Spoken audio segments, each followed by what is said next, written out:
Okay, so moving on, part 2, the esophagus. Okay, you've got one sphincter that's voluntarily controlled, that's called the upper esophageal sphincter. You've got a lower esophageal sphincter that is basically the connecting point between the esophagus and the stomach, and then the esophagus itself.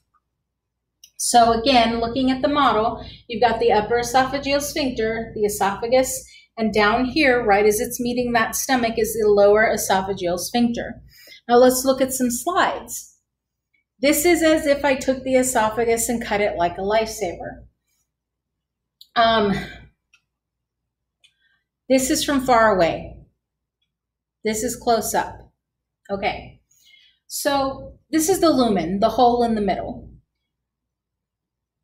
The layers that you will find inside of the digestive tract are going to be the mucosa being the innermost layer, the submucosa that basically supports the mucosa. And then you've got the muscularis externa. The muscles in your esophagus are going to be round. The first layer is going to be around like this, and then longitudinal going this direction. Okay, so when you see the muscular layer and it's cut like a lifesaver, you see the circular coming around, and then you see the longitudinal that's been cut off.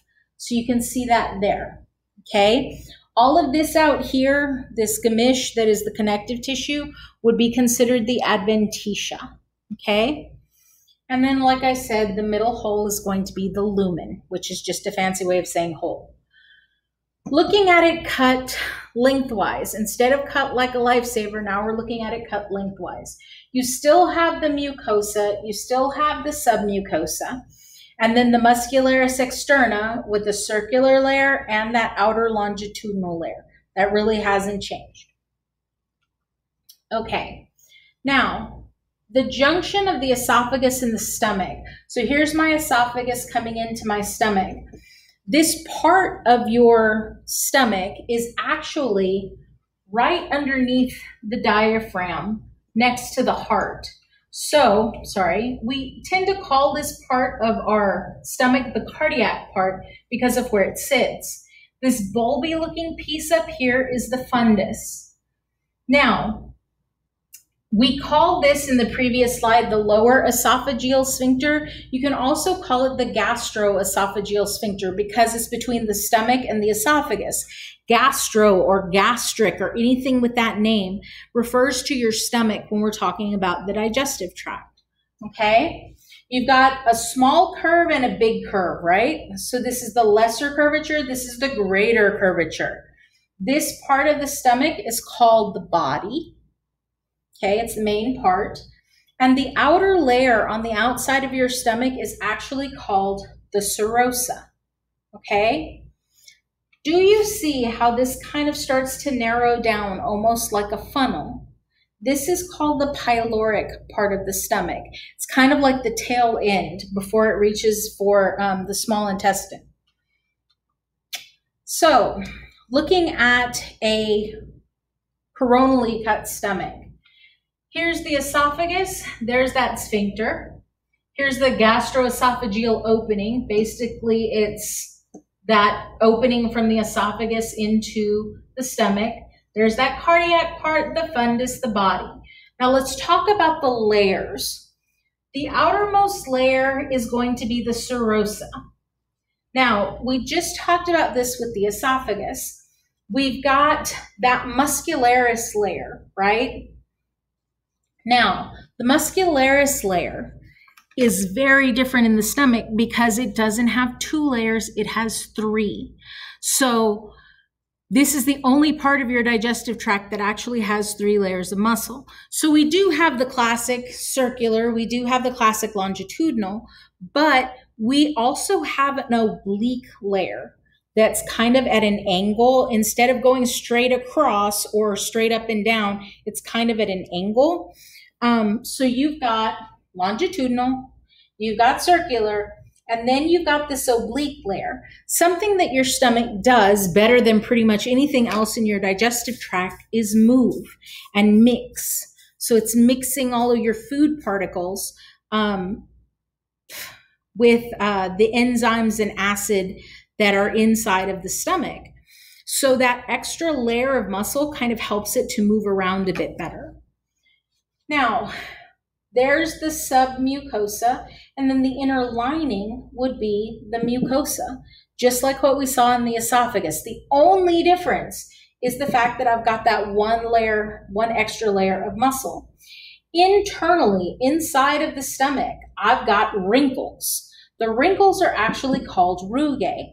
It's kind of like elastic. When your stomach starts to fill up, they start to flatten. And as they start to flatten, it gives more room for your food to actually go into this pocket that we have.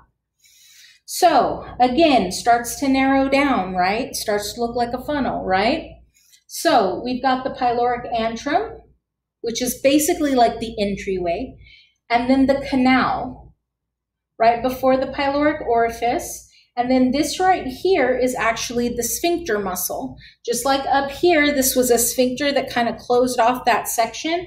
This is the sphincter that closes the stomach off from the first part of the small intestine that is called the duodenum, okay? So looking at the model, we've got the esophagus, the cardiac region, the fundus, the longitudinal muscle, the circular muscle, the oblique, the body of the stomach, the lesser curvature, the greater curvature. There's the serosa, there's the pyloric part. Hasn't changed. Looking inside the stomach, you've got the esophagus, there's that sphincter, the cardiac part, the fundus, the opening, the gastroesophageal opening, gastrostomach, esophageal esophagus, the wrinkles that are the rugae, lesser curvature, greater curvature, the pyloric canal and antrum. Notice again, it's narrowing down. There's the pyloric orifice, the sphincter muscle, and then this is the beginning of the duodenum, the beginning of the small intestine.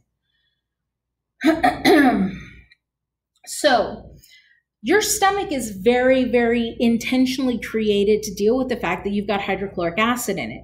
Your esophagus is not.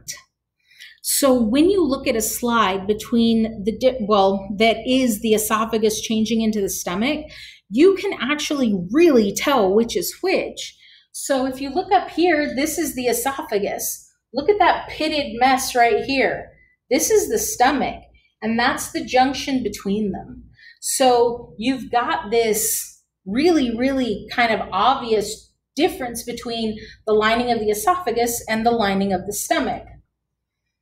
Looking at the wall of the stomach, you've got the mucosa, the submucosa, the muscularis, just like we had before, and then that outer lining, which is the serosa.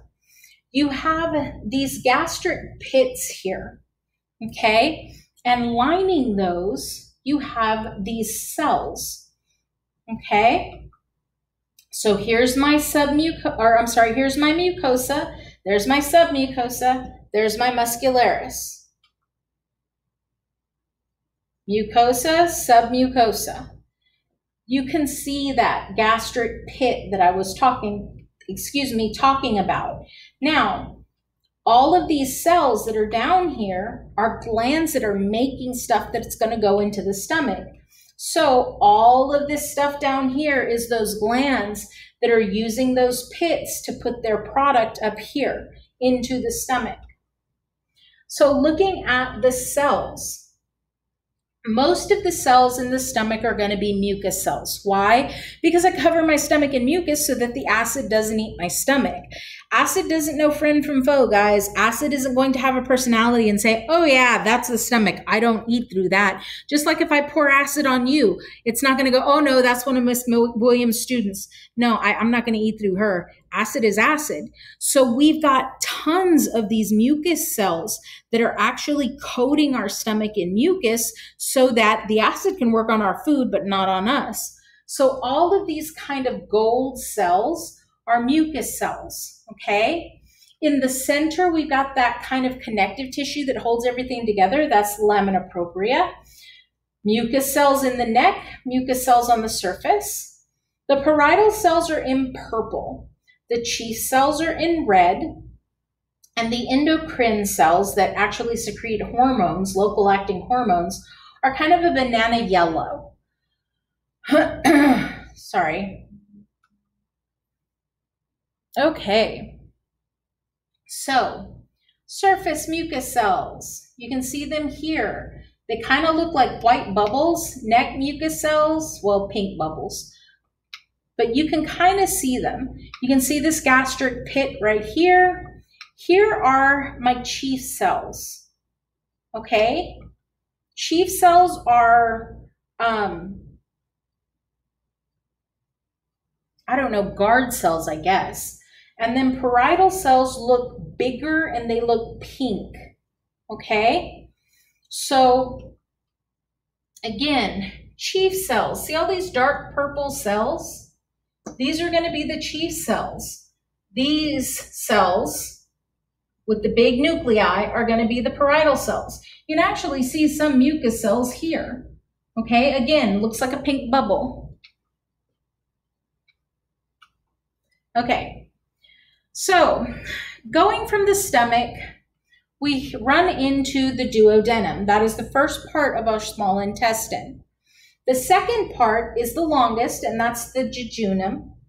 And then this last part before we get to the large intestine is called the ileum. Okay, I-L-E, just so you know. So here's the duodenum coming right off the stomach. Here's the jejunum, the main, like I said, body of the small intestine. And then coming off of the back here, that's actually going to attach here to that large intestine is going to be the ileum. So here's the muscularis, there are the circular folds inside. Here's the jejunum, there's the ileum coming into my large intestine. So talking about the lining of our small intestine, we have fold after fold after fold inside of our small intestine, and it is very intentional. We've got the mucosa that has the circular folds, the submucosa, the muscularis, circular and longitudinal, and the serosa. Same layers that we've been talking about since the esophagus. Each one, hang on one second.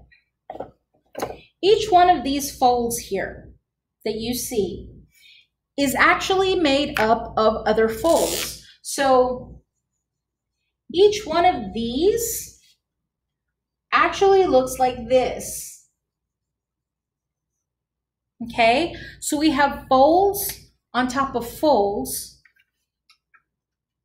these villi, okay, and then these villi, each one of these little fingers, in the center has this capillary network and this lacteal.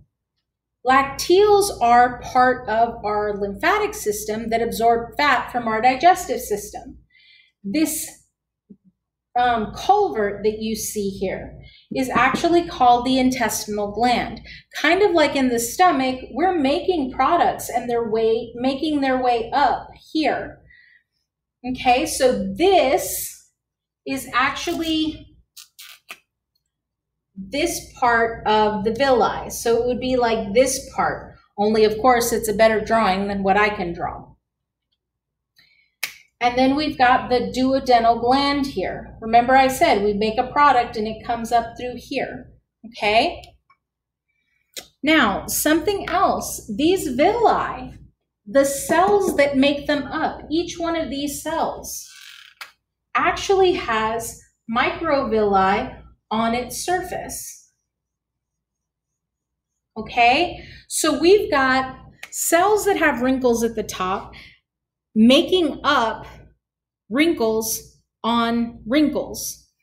It actually extends the surface, makes more surface on our intestinal wall.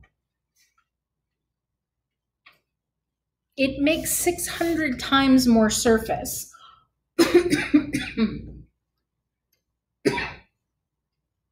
Our small intestines are about 6 yards long. Multiply that by, well, actually 6 meters. So multiply that by 600, that's 3,600 meters.